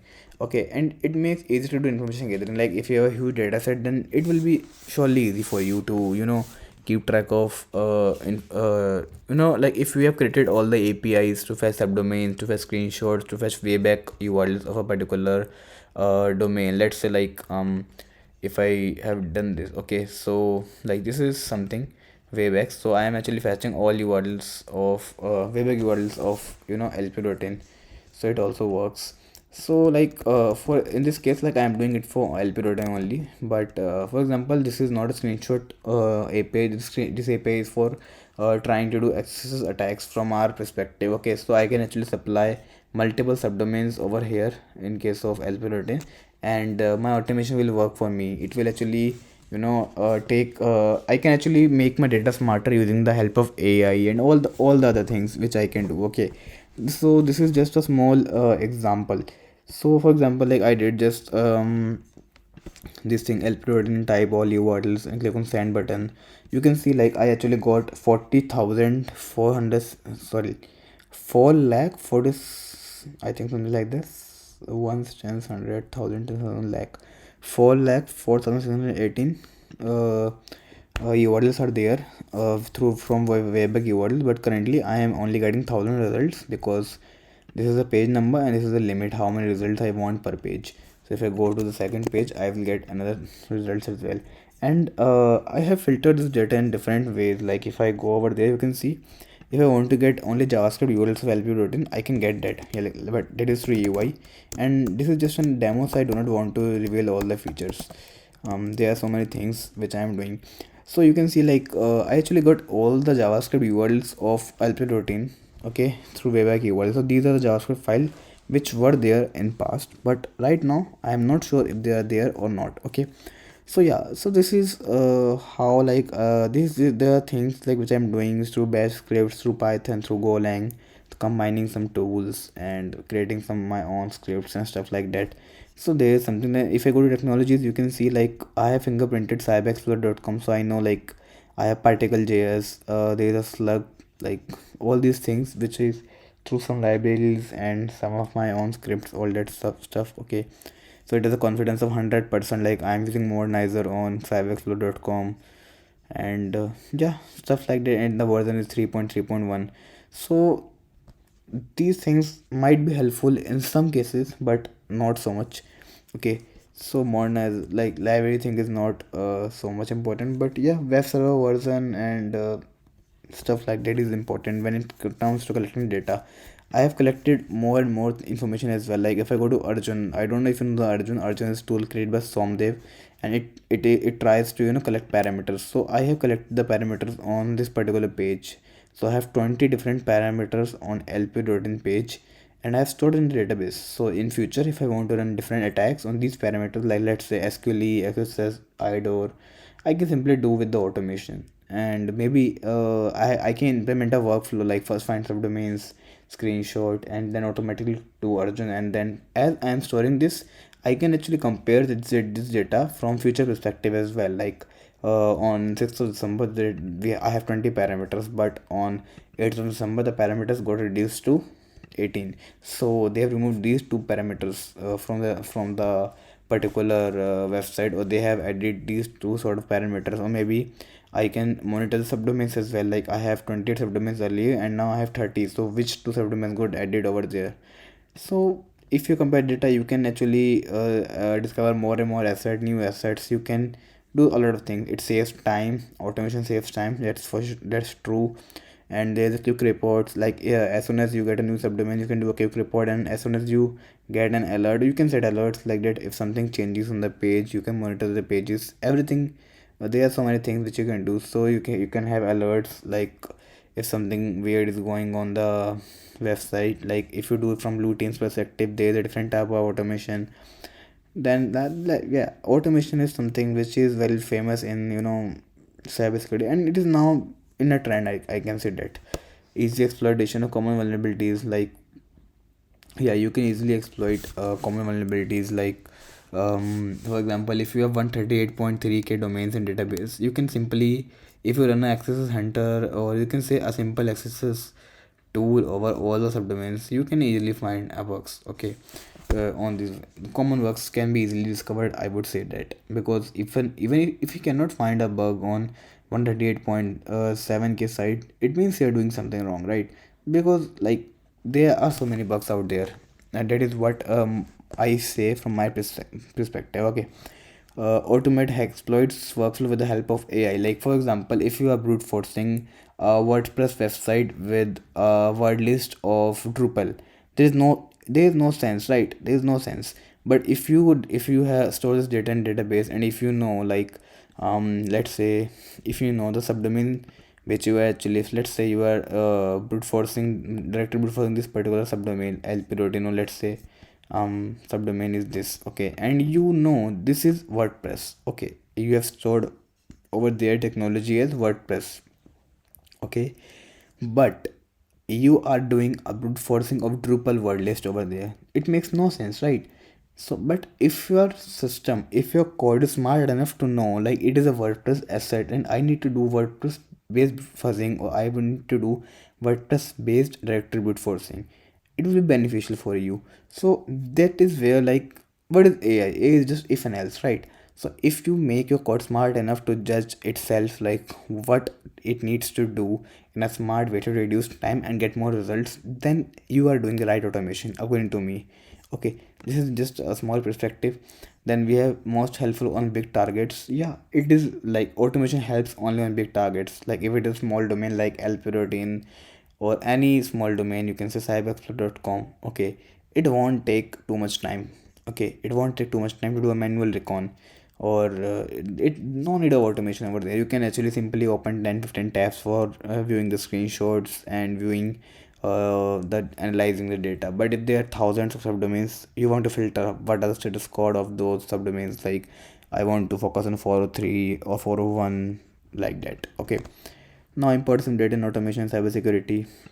It helps understanding what's new in the application, what's changed. Like that I told you, like what subdomains came new, what versions are updated, and what pages are being changed. If you actually store the the content length of a page, if you found any CVS already, it's easier to locate many assets. Like that, if you find a vulnerability in a third party or somewhere, you can simply find all the application using that particular library or something. Then you can you do a quick report and earn good money. How about having hash password of company employees? It's like this is something like which I told, like getting the employees emails and using the data to get the hash password of those company employees and then cracking it, and then you can actually try to log in into the corporate email and stuff like that. So yeah, greatest benefit is out of it is how organized it is. Yeah, if you're able to connect all the data so precisely that it fits the game which you're actually trying to play with the companies, then I think this is what you only need. I feel like most of the people with good automation lack so many simple and good vulnerability because of lack of data visualization. They do not visualize their data on charts, you can say, or in a way like it connects things, and it actually if you like if you have a big data, I cannot show you right now because I do not have visualization. I cannot show visualization before the release of what a product which I'm building, which is a SaaS product, which is software service product, like since like last few months. So maybe like in the next speak whatever I do, I will surely be able to do visualization. I will actually able to explain much better way like how what people actually miss because of visualization in the data. Even they we have so much of data, they miss a lot of small issues, small vulnerabilities because of it. Okay, and they cannot query a lot of, because most of the people store data in the text files and they cannot query the data. Okay, there are ways with Linux and stuff, but they are not effective enough. Like they cannot get full you can say full power of like NoSQL database or any database where they can write their custom queries and get data in just few seconds like MongoDB. Okay, so I have so many collections in a single database. If you see, okay, I have nmap scans as well. Like I also log nmap scans. If you can see like I have if this on this particular IP, if I discover two ports, you can see like it is OpenSSH, and there is one more port number which is 25. Okay, yeah, SMTP. So like I store a lot of data. If I have 28 subdomains files written, I will go through each IP which is not a Cloudflare one, because doing an nmap scan on Cloudflare one doesn't make any sense. Like that is what AI is. It will only do the nmap scan on the IPs which are not WAF protected, right? Yeah, and having data is the biggest weapon when it comes to cybersecurity. There are so many possibilities which you cannot think of, which I cannot think of. That's why I said I'm not an expert on this particular topic. I am just a particular person, just throwing light on what I think is right, or what I think, oh, why data is so much important in the cybersecurity. Okay, maybe you do not like my presentation, or maybe you do not understand what I'm trying to say, and maybe because I'm ill as well. Yeah, so but this is important, like as I committed someone to to give a talk, so then I need to give a talk, right? So we should treat personal electronic data with the same care and respect. This is just a quotation, nothing else. So the question is, can it be done automation? I would say no, we cannot, because there are so many business logic issues which cannot be funded through automation, right? For example, there was one vulnerability which is known as ticket trick, which cannot be funded through some sort of automation, right? It is a logical issue. So yeah, it's a big no. A case study. So this case study was about a third party vendor issue. So in like I think it's been more than a year and a half. I found an issue on third party vendor which I cannot disclose. So the issue was just a misconfiguration in that particular issue. Like 90% of website using that particular service implement a misconfiguration. What it means like 90% of companies who ever implement that particular third party integration or SDK in their website, they forget to implement the security part of it because it is so easy to set up. They forget, like if the API key of that particular vendor or that particular third party is exposed, which is a normal public API key which resides on client side, then a particular attacker can use that particular API key for doing a financial loss. Okay, this is something which they haven't most of the people haven't thought of, and they thought like no one can do something with this public key because there is no private key we are disclosing over there, because private key is on the server side. But there are not there are things like or no, origin not matching, and there are small issues in the vendor, and vendor has listed these issues on their website. Like third party company which is having this misconfiguration has listed these issues on their website, like you can secure these issues, these are there, and this is the steps to do this, but the steps were complex. Okay, so that's why no one has did this, and there are very less companies which did that. So there is one of the companies, Udemy, which did that, and actually I found issues the similar issue on, I think, 25 to 28 websites, and I got a good bounty out of it, and there are still like a lot of websites over there. So at that time I lacked the you know uh, lack of data. For me, I do not have much data to know like what companies are using that particular service. I do not have a big database. I do not know how to query. I do not know about the importance of that particular thing. But if I had maintained the data of all my bug bounty programs, and I got to know like, yeah, they are using this particular service, then I can simply go and do a quick report to all those companies and get a good bounty, you can say. Or you can say like, I might have a wide scope. I might have a wider scope than everyone reporting the same issue. This issue is private to me only because it was discovered by me. I reported it to the third party vendor as well. Like this can be exploited. They told me like in our documentation I have clearly mentioned. So we have clearly mentioned. So we do not care about what our customers do with that case. So yeah, this is a case study in a very short way, and yeah, of course I cannot say you question and answer time because it's not a live session.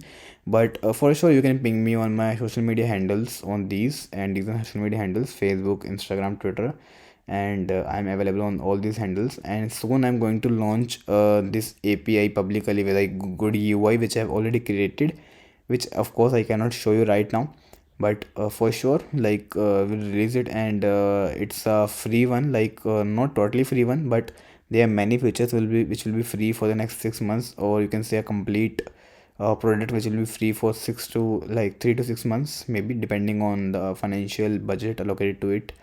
So you can for sure experience the automation created by me and my team. Yeah, that's all from my side for this talk, and I hope you like it. I hope you actually tried to understand the fact why I'm saying the power of automation data is very important in cybersecurity from so much perspectives. Okay, yeah, that's all. So thank you everyone, and thanks Vulncon for providing me this opportunity. Thanks. Thank you so much, sir, but time surely flies fast. So we are only left with one talk now. It is my immense pleasure to call upon Sagar Patra, who will be talking about hacking into cloud. So buckle up, amigos, because it's going to be really an awesome ride.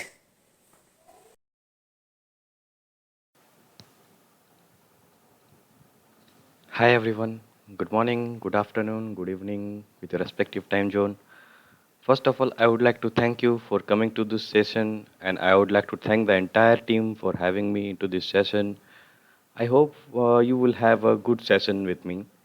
So today's session we are going to discuss about hacking into AWS cloud. Okay, so moving to the next slide. So, who am I? Myself, I am the chapter leader of Was Jamshedpur. I am security researcher at Bugcrowd, Hack, SESPA, which is currently known as Inspective, which means I used to do bug bounty in those platforms. And my area of expertise are cloud security, web application hacking, API hacking, network penetration testing, thick client penetration testing, and last but not the least, Android hacking. So below here is my LinkedIn QR code. You can connect with me on LinkedIn. And after this session, if you have any doubts or queries, you can ask me on LinkedIn. So disclaimer. So this presentation is only for the education purpose only. So always hack with proper approval. If you don't have an authorization to hack, please don't hack. Otherwise, you will the company may come behind you, and you have to face some illegal consequences. And always be a hacker with ethical mindset. Always hack for good. Okay, moving on to the next slide. So today's agenda. So in today's session, we are going to discuss why attackers target cloud, the reasons why penetration testing is important on cloud, and the different types of engagement in cloud, and the scope of cloud pen test. And as we are going to discuss more about Amazon Web Service pen testing, so uh, we'll discuss about the permitted services in which we can perform pen testing, and we will have some few resources. We'll understand how to pen test those few resources, and last I will share some useful resources which you can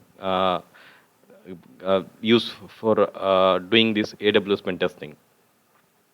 Okay, next slide. So, why attackers target cloud? So, in recent year, many companies are migrating their business from on-prem to cloud because of these five features only. So, let's discuss about those features one by one. The first one is flexibility. So, let me talk with an example. Suppose if you need an access to any document or data which is like while like you are not at home, or you are away from your laptop, then you can get access to your documents and data from everywhere and anywhere quickly and effortlessly. Whenever you need, you can go through web enabled devices like those data are stored in cloud, and you can get access to those data very effectively. And the next factor is cost saving and investment. So in cloud, it is like you only pay for what you use. So this also allows business to optimize their budget more efficiently and use those services they'll need to grow and develop their company further. Okay. So the third one is disaster recovery. So in cloud, it has an integrated data backup and recovery process that keeps your business data safe at all time. Like your data is secured and protected from cyber attacks or natural disaster and even physical thefts. The way how it works, let me elaborate more. So your data is never stored in one place. Instead, it is split into fragments and encrypted and then distributed across various region. Okay, so that various region, what we call as remote data centers.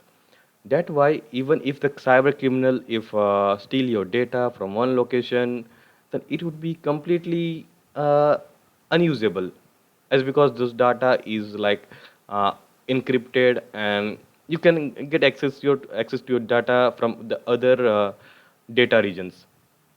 So in case of disaster also, you always have your backup stored in the cloud, which means data can easily be recovered in moment's notice, and your business can resume operation if any disaster has never happened.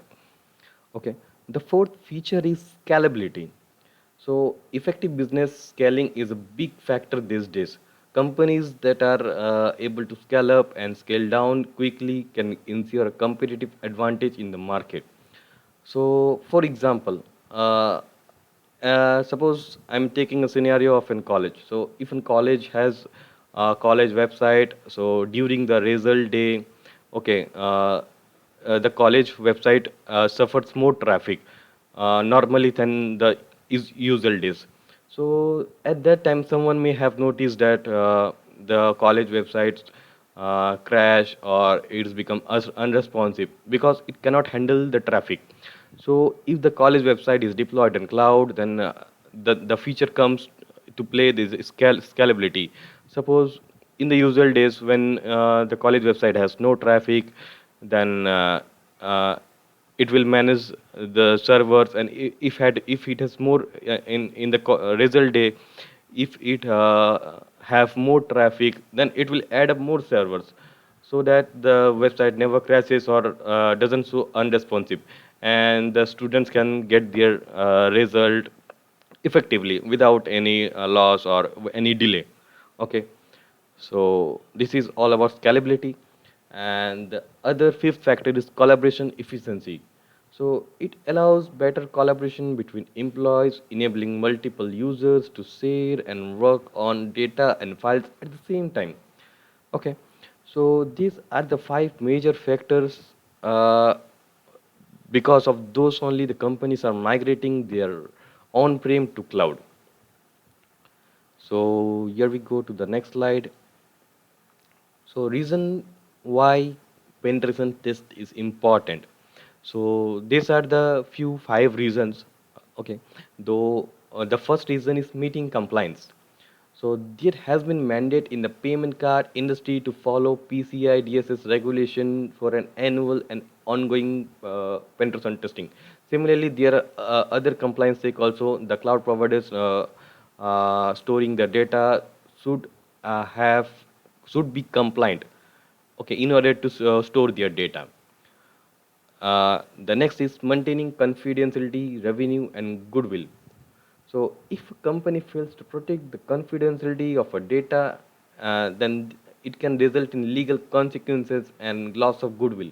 A security attack can affect accounting records and can hamper the revenue of the organization, which is very dangerous, you know. A company who's built his reputation for several years, and if any cyber security incident happens, then the revenue or the reputation will be destroyed in seconds. So penetration testing as a service not only helps the enterprises discover the amount of time that is taken for an attacker to breach the system, but it also helps in confirming the companies to prepare the security teams in order to remediate the threat also. Then the next is to verify secure configuration. So if a security team of an organization is doing a good job in securing their data, like they are pretty much confident about the misconfiguration, they are enough updated with all the best security best practice. So a penetration test can be also be performed in order to verify their best practices and secure configuration, whether the resources, etc., are properly configured or not. So the next is security training for network staff. So penetration testing companies allow security personnel to recognize and respond to cyber attack properly. For instance, if a penetration tester is able to compromise a system without letting anyone about it effectively, then this could be indicated as a failure to train staff.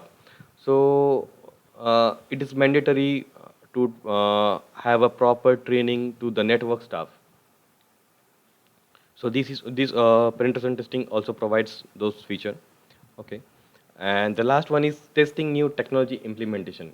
So before it goes to the production stage, any data or anything, it goes to the production stage, it is considered as a perfect time to perform penetration test, like in UAT, user acceptance testing. It is the perfect time to have your uh, cloud providers. A penetration test is important because after going into production stage, if you do penetration testing, it can affect the users as well as it can affect users data, so there can be a very loss.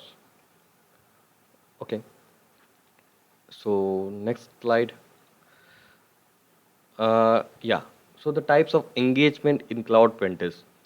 So similarly, in cloud pentest, there are three types of engagement. That is black box penetration testing and white box and gray box. So the first one is black box. So black box is very similar as the role that attacker plays. So in black box, attacker has no knowledge about anything. Like they don't have any knowledge about the backend infrastructure and what are the resources that has been used by cloud. So this is duplicating as that of hacker. So this has many advantage also. Like in this black box engagement, the testing is done in point of hacker's point of view, and the tester also verifies differences by examining the actual system and expected specification. Okay.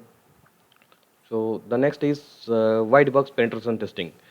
So this white box penetration testing involves a vast methodology. In white box, the security analyst or the person involved in penetration testing of cloud providers, they have many informations, like each and every information. They have to perform the cloud penetration test as well as source code review also. So this is a vast engagement. So this can be done. And the last one is gray box penetration testing. In gray box penetration testing, the person involved in penetration testing has somewhat knowledge of the cloud providers. It might not have a knowledge of the code which is the Lambda functions are using. It has somewhat, like it is between the white box and black box. So normally this gray box penetration testing is done these days by the security analyst or the persons. Okay. So now, okay, moving on to the next slide. So scope of pen testing in the cloud. So the scope are pretty much simple. That's software as a service, penetration testing as a service, infrastructure as a service. So in infrastructure as a service, the scope is like we have to penetration test on these things only, like people, data, application, runtime, middleware, okay, etc. And in this, we doesn't have to do penetration testing, as because this is cloud providers' responsibility. They are responsible to keep it secure. Okay, and in similarly in platform as a service, the penetration testing is limited to these applications, data, and people. And people doesn't mean that you have to pen test and PT on people. This is like social engineering. Okay, and the rest things like runtime, middleware, operating system. This has been taken care by the cloud service provider. Similarly, in software as a service also, the scope is limited to people and data, and the other things like application, runtime, middleware, etc. These are the responsible of the cloud service provider. So this is pretty much the scope of pen testing in cloud engagements. Okay. So let's see what are the permitted services in AWS for penetration testing. So the permitted services are like there are 11 services which AWS allows us to perform PT, and apart from the 11 services, we are not allowed to perform PT. So some services are Amazon EC2, NAT gateways, Elastic Load Balancers, Amazon RDS, Amazon CloudFront, Aurora, API gateways, Lambda, EBS, etc. So these are the services which we can only perform penetration testing. So after this slide, we're gonna discuss about 5 few resources and how penetration testing is done. So moving on to the next slide. So EC2. So an Amazon EC2 is a virtual server in Amazon Elastic Cloud, and it is responsible for running applications on Amazon Web Service infrastructure.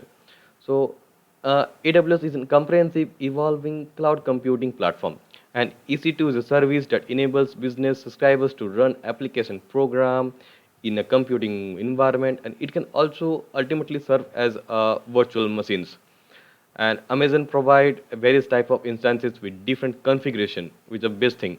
Like if you want more gigs of RAM, then you can configure according to you. If you want more processor, then it is up to you. You can configure, and the best thing is you pay for what you use. Okay, as I mentioned in the previous slides. So let's have a discussion like how penetration testing is being carried on EC2. So In EC2, first of all, for cloud penetration testing, the very first thing is you have to configure your Amazon command line interface in your Kali box, and then you have to import your keys. After importing the keys, normally read only policy is enough for like penetration testing and config level vulnerability assessment check. So let us consider you have met all this requirement and come to the point like how to pentest EC2. So pentesting EC2, the first step is enumeration and information gathering. So you have to gather the IPs of EC2 machine using this command, that is AWS EC2 describe instances, and you have to provide the region. Then you can scratch out the IPs using your bash skills. And the other thing what you can do is you can gather information about user data. Okay, normally what developers or cloud providers staff do, they keep secret information in the user data. And if you keep secret information in user data, if some attacker or hacker gain access to the user data, then ultimately he can gain access to something that may be crucial. So it is like recommended not to store any sensitive things in user data attribute, or if you're storing any sensitive thing, then you have to encrypt or encode it. Okay. So, and the very third, the next third, fourth, fifth points are the traditional method of pen testing of EC2. So the traditional method involves like identify and fingerprinting the open ports using Nmap. You have to run your Nmap tool, and then you have to identify what are the open ports, and you have to see the vulnerable like versions of the open port, and you have to use Google to know if such ports, such versions are vulnerable to any exploit or not.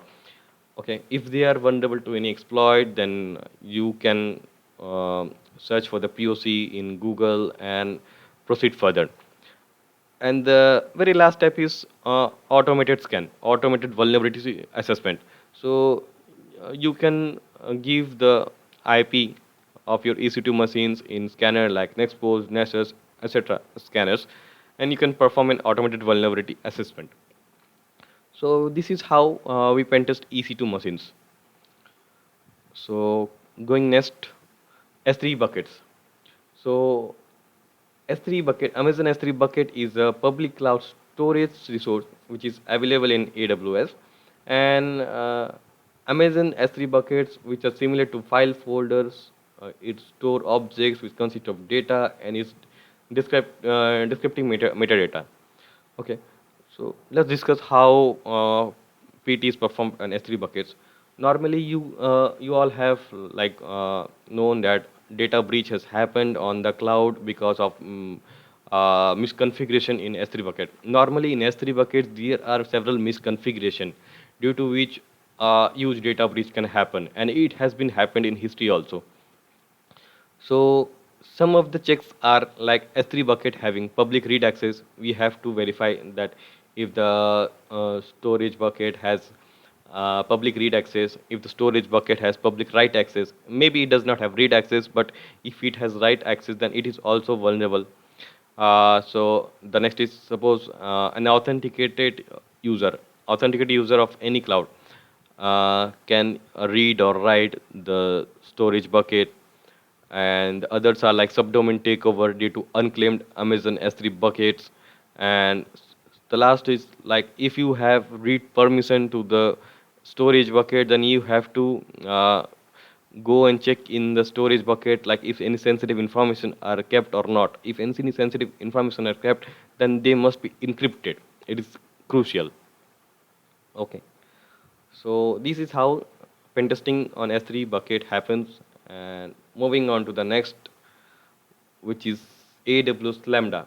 So AWS Lambda is serverless computing service that is provided by AWS only, and users of AWS Lambda, those create functions, self-contained applications written in one language or other languages like Python, etc.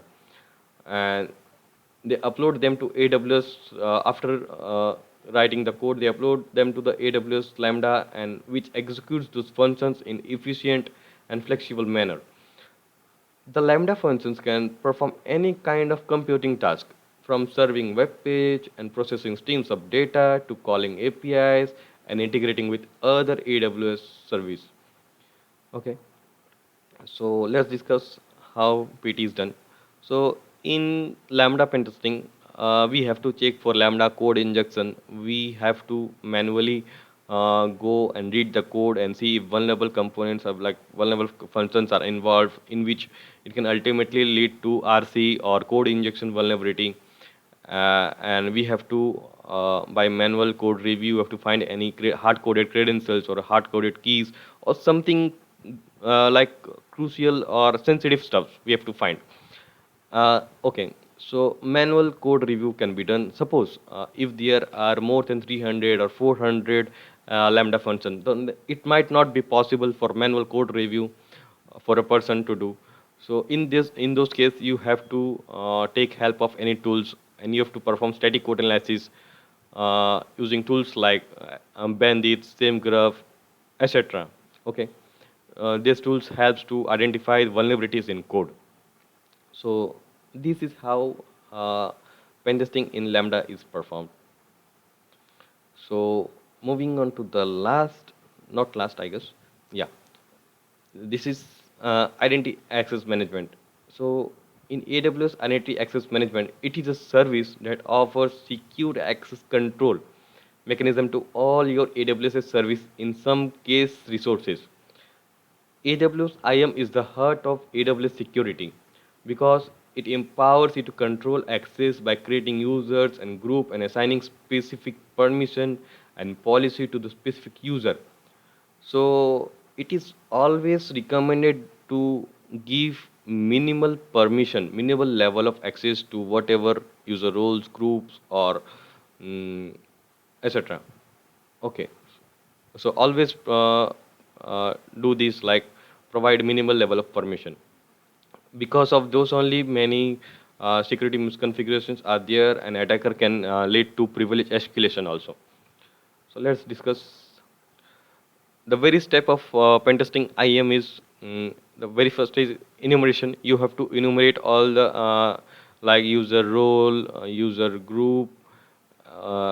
Okay, you have to perform enumeration, and then you have to analyze the policy of group, role, and users, and you have to find it out if there are any misconfigured trust policy or dangerous trust policy are there, due to which privilege escalation can happen.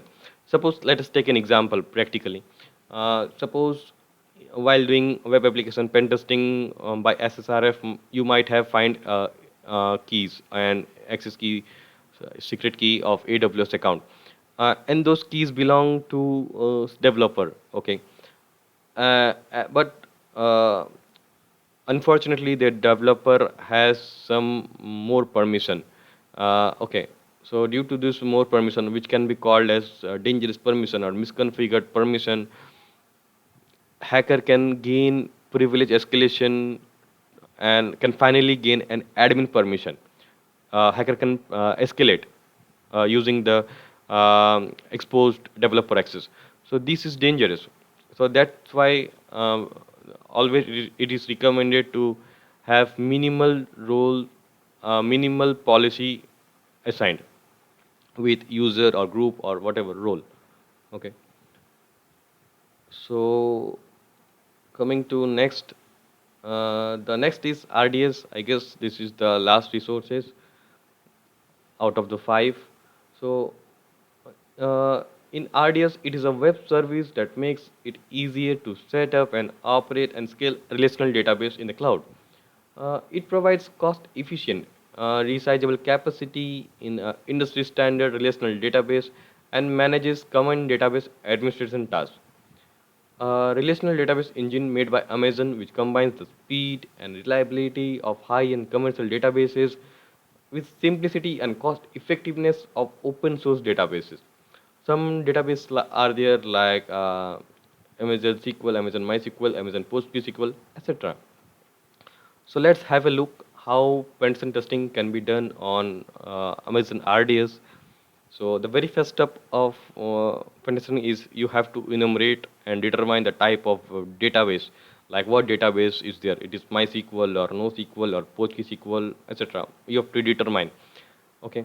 Then you have to like fingerprint using fingerprint and find out the version, what version of database it is using, and if the version is vulnerable to any exploit, then you can proceed further by finding the POC. Okay, so so querying version and fingerprinting, this can be done by Nmap or any similar tool. Okay. Then the next step is using Nmap scripts. So there are some Nmap scripts which can help to find possible username. So if you find any possible username, like normally there are like root, admin, etc. Like possible username can be guessed. If Nmap finds possible username, and if there is no root like rate limit protection on the login page of your RDS, okay, then you can perform a dictionary attack, brute force attack with a custom password word list. You can use tools like Hydra or Burpsuit. Maybe you can be successful. Okay. And last but not the least, in the login page, you can always perform SQL injection authentication bypass. If you are lucky enough, then you can bypass the authentication using SQL injection. So these are some checks while performing pen test on RDS. So some useful resources, of cloud pen testing, mainly on AWS are like for security assessment tool. You can have a tool like ScoutSuite or Prowler.